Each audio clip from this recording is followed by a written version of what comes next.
હવે વાત હિમાચલ પ્રદેશની પણ કરી લઈએ તો હિમાચલ પ્રદેશના કુલ્લુની લોગ ખીણમાં વાદળ ફાટતા ભારે તબાહી મચી ગઈ। અહીંયા કાનન ગામમાં બુબુ નજીક વહેતી કોતરમાં વાદળ ફાટવાથી ભારે વિનાશ થઈ ગયો। જોરદાર પ્રવાહમાં 3 દુકાનો અને એક પુલ સંપૂર્ણપણે ધોવાઈ ગયો। વહીવટી તંત્ર અને સ્થાનિક લોકો રાહત અને બચાવ કામગીરીમાં જોતરાયા છે। તસવીરોમાં તમે જોઈ શકો છો કે પાણીનો ધસમસતો પ્રવાહ જે છે એ વહેતો જોવા મળે છે। ખીણમાંથી વાદળ ફાટવાના કારણે આ પાણીનો પ્રવાહ જે છે એ ગામ તરફ વહેતો થયો અને તેના કારણે દુકાન અને પુલ સંપૂર્ણપણે ધોવાઈ ગયા।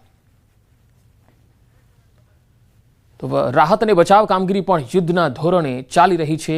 લોગ ખીણમાં વાદળ ફાટતા ભારે તબાહીના દ્રશ્યો સામે આવ્યા। કોતરમાં વાદળ ફાટવાથી પાણીનો ધસમસતો પ્રવાહ કાનન ગામ તરફ ફરી વળ્યો હતો અને પુલ પણ જે છે એ સંપૂર્ણપણે ધ્વસ્ત થઈ ગયો હતો।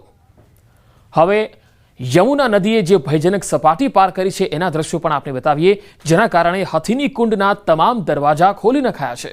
યમુના બજાર વિસ્તારમાં પૂરના પાણી ઘૂસી જતા લોકોને ભારે હાલાકી પડી છે। દિલ્હીના યમુનાનગરથી આ તસવીરો આવી રહી છે, જેમાં યમુના નદીએ ભયજનક સપાટી વટાવી છે અને તેના પાણી છે એ રહેણાંક વિસ્તારોમાં આવી રહ્યા છે। નીચાણ વિસ્તારોમાં હાલ તો જળબંબાકારની સ્થિતિ છે। दिल्ली में यमुना खतरे के निशान से ऊपर बह रही है और इस वक्त मेरी मौजूदगी है दिल्ली के निगम बोध घाट में, जहां की तस्वीरें मैं आपको दिखा रही हूँ। देखिए, निगम बोध घाट में नदी के किनारे भी संस्कार हुआ करते हैं, लेकिन यमुना के जल स्तर बढ़ने के बाद इन संस्कारों को बंद कर दिया गया है और यहाँ कितना पानी यमुना का जो है भर गया उसकी तस्वीरें मैं आपको दिखा रही हूँ। ये आप देख रहे हैं, सीट्स है, बेंचेस लगे हैं। आम दिनों में जब पानी इस तरह नहीं बढ़ा होता है तो लोग यहाँ पर बैठकर इंतजार करते हैं, आराम करते हैं, लेकिन अभी आप अंदाज़ा लगाइए कि ये बेंच जो है तकरीबन डूब गई हैं। इसके अलावा जो बाहर का पूरा इलाका है जहाँ पर आम दिनों में संस्कार होते हैं वो पूरा गेट से फिलहाल बंद किया गया है, क्योंकि किस तरह पानी जो है यहाँ पर बढ़ गया है। और फिलहाल भी जो सिचुएशन आप देखेंगे कि ताले लगाकर गेट्स को बंद किया गया है। आम दिनों में ये गेट्स जो हैं खुले रहते हैं जब पानी का यहाँ पर इस तरीके से बहाव ना हो। और फिलहाल जो नदी किनारे होने वाले संस्कार हैं उनको बंद भी किया गया है। तस्वीरें साफ अब जो है कहानी बयां कर रही है कि किस तरीके से यमुना डेंजर लेवल से ऊपर फिलहाल दिल्ली में बह रही है। આ તરફ સુરતમાંથી જર્જરિત ઇમારતના લાઈવ દ્રશ્યો સામે આવ્યા છે। યુનિવર્સિટી સમરસ હોસ્ટેલ પાસે આવેલ જર્જરિત ઇમારત તોડી પાડવામાં આવી। આ તસવીરો જુઓ, પત્તાના મહેલની જેમ દિવાલ તૂટી પડી હોય એવા દ્રશ્યો સામે આવ્યા।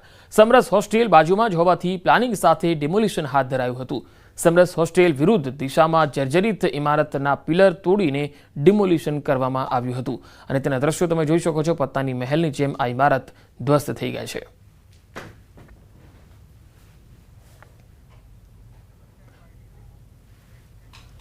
રાજકોટના જંગલેશ્વરમાં 15મી ઓગસ્ટના રોજ થયેલ ફાયરિંગના સીસીટીવી સામે આવ્યા। 4 લોકો બેઠા હતા ત્યારે 2 લોકોએ આવી અંધાધૂંધ ફાયરિંગ કર્યું। 2 શખ્સ મોઢે રૂમાલ બાંધીને ફાયરિંગ કરવા પહોંચ્યા। જૂની અદાવતમાં ફાયરિંગ કર્યું હોવાનું સામે આવ્યું। શાહનવાઝ નામના વ્યક્તિ પર ફાયરિંગ કરવામાં આવ્યું હતું। કુખ્યાત પ્રદીપસિંહ ઉર્ફે પરિયો ગઢવી અને ભૈલા ગઢવીએ ફાયરિંગ કર્યું હતું। સમગ્ર મામલે ભક્તિનગર પોલીસ મથકમાં ફરિયાદ નોંધાઈ છે। રાજકોટથી આ તસવીર આવી રહી છે। 2 લોકોએ અંધાધૂંધ ફાયરિંગ કર્યું। વધુ માહિતી મેળવીએ સંવાદદાતા રાજકોટથી અંકિત પોપટ જોડાયા છે। અંકિત, આ બંને લોકો જે છે જેમણે ફાયરિંગ કર્યું છે, કોણ હતા આ શખ્સો?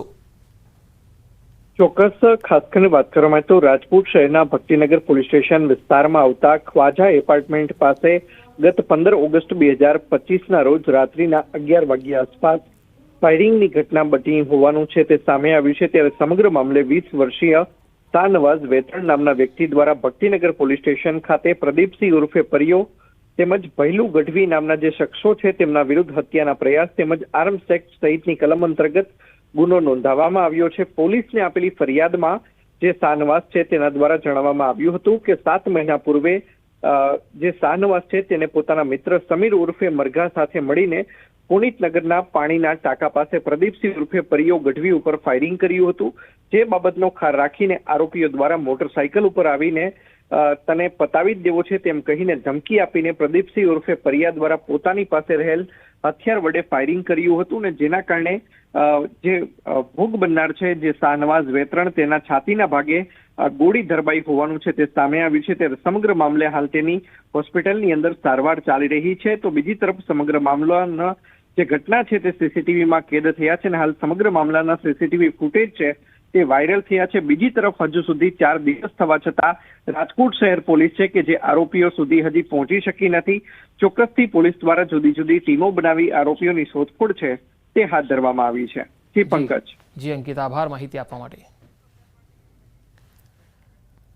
અરવલ્લીના માલપુર પોલીસ પર ફાયરિંગ થયું. પોસ્ટ ડોડા ભરીને જતા શખ્સે ફાયરિંગ કર્યું. પોલીસે કારનો પીછો પણ કર્યો અને પછી પીછો કર્યો એટલે આરોપીઓએ ફાયરિંગ કર્યું. માલપુર પોલીસ અને એલસીબીએ ગલિયાદાંતી ટોલનાકાથી કારનો પીછો કર્યો હતો. માલપુર બસ સ્ટેશન સામે માદક પદાર્થની ગાડી ઘેરાઈ જતા ફાયરિંગ કર્યું હતું. 1 રાઉન્ડ ફાયરિંગ કર્યું હતું. પોલીસે ફાયરિંગ કરનાર આરોપીને ઝડપી લીધો છે અને એક વ્યક્તિ ફરાર છે. પોલીસે 13.12 લાખના 437 કિલો પોસ્ટ ડોડાનો જથ્થો ઝડપી લીધો છે. માદક પદાર્થ લઈ જતા શખ્સ પાસેથી એક રિવોલ્વર અને એક જીવતો કારતૂસ જપ્ત કરાયો છે. ફાયરિંગ કરનાર હાલ પોલીસ ગિરફ્તમાં છે. વધુ માહિતી મેળવીએ. અરવલ્લીથી સંવાદદાતા હાર્દિક પટેલ જોડાયા છે. હાર્દિક, એક વ્યક્તિ તો પકડાયો છે પરંતુ એક ફરાર છે. આ વ્યક્તિ કોણ હતો, ક્યાંથી આ લઈ જતો હતો જથ્થો અને કોને આપવાનો હતો? પંકજ, જે પ્રકારે માલપુર પોલીસ પર ફાયરિંગની ઘટના બની છે, 1 રાઉન્ડ ફાયરિંગ કરવામાં આવ્યું છે. જે પોસ્ટ ડોડા ભરી જતા જે નશીલો દ્રવ્ય છે તે ભરી જતા ઈસમો દ્વારા આ ફાયરિંગ કરવાની ઘટના સામે આવી છે. ખાસ કરીને માલપુર પોલીસ અને એલસીબીની ટીમ જે ગલિયાદાંતી ચેકપોસ્ટ આવેલી છે ત્યાંથી આ કારનો પીછો કરી રહ્યા હતા. ત્યારે માલપુર જે બજારમાં જે બસ સ્ટેશન આવેલું છે ત્યાં આ ગાડીને ઘેરી હતી. દરમિયાનમાં એક જે બંદૂકથી તેમના દ્વારા એક ફાયરિંગ કરવામાં આવ્યું આરોપીઓ દ્વારા, જેમાં 2 ઈસમો કારમાં હતા, જેમાંથી એક ઈસમ ફરાર થઈ જવામાં આવ્યો છે અને એક કિસ્સાની ધરપકડ કરવામાં આવી છે. પોલીસની જે કાર હતી તેના જે કાચ છે એ ફાયરિંગના કારણે તૂટી ગયા હતા. જે પોલીસ દ્વારા એક રિવોલ્વર અને જીવતું એક કારતૂસ જપ્ત કરવામાં આવ્યું છે. 13.12 લાખનો મુદ્દામાલ અને 437 કિલો પોસ્ટ ડોડાનો જથ્થો જપ્ત કરવામાં આવ્યો છે. ખાસ કરીને પંકજ, જે એમપી બોર્ડર મહીસાગર તરફથી અને રાજસ્થાન બોર્ડર 2 બોર્ડરો આવેલી છે મહીસાગર તરફથી, અને આ જે ગાડી આવતી હતી મહીસાગર તરફથી આવતી હતી અને ગુજરાતમાં પ્રવેશ કરતા હતા. પોલીસ દ્વારા જે ઈસમને ઝડપી પાડવામાં આવ્યું છે તેની પાસેથી માહિતી મેળવવામાં આવી રહી છે કે આ પોસ્ટ ડોડો ક્યાં પહોંચાડવામાં આવતો હતો, પરંતુ નશીલા દ્રવ્યો, પહેલા દારૂ તેમજ હવે આ પોસ્ટ ડોડા જે નશીલા દ્રવ્યો છે તેને ઘુસાડવા માટે પોલીસ પર જીવલેણ હુમલો કરવાનો પ્રયાસ કરવામાં આવ્યો છે. એટલે પોલીસ દ્વારા કડક હાથે કાર્યવાહી કરવામાં આવી છે. જી હાર્દિક, આભાર માહિતી આપવા માટે.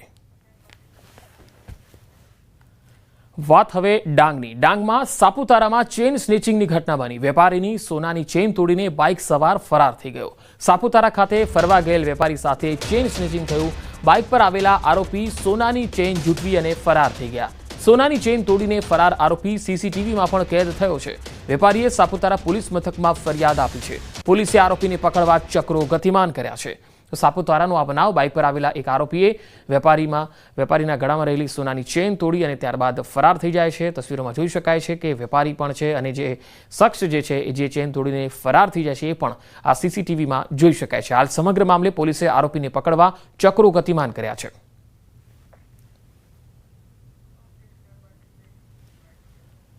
જામનગરના ચૂનાના ભઠ્ઠા વિસ્તારમાં રિક્ષામાં બેસેલ વૃદ્ધ મહિલાને ડરાવી ધમકાવી તેના હાથમાં પહેરેલ સોનાની બંગડીની લૂંટ ચલાવી હતી.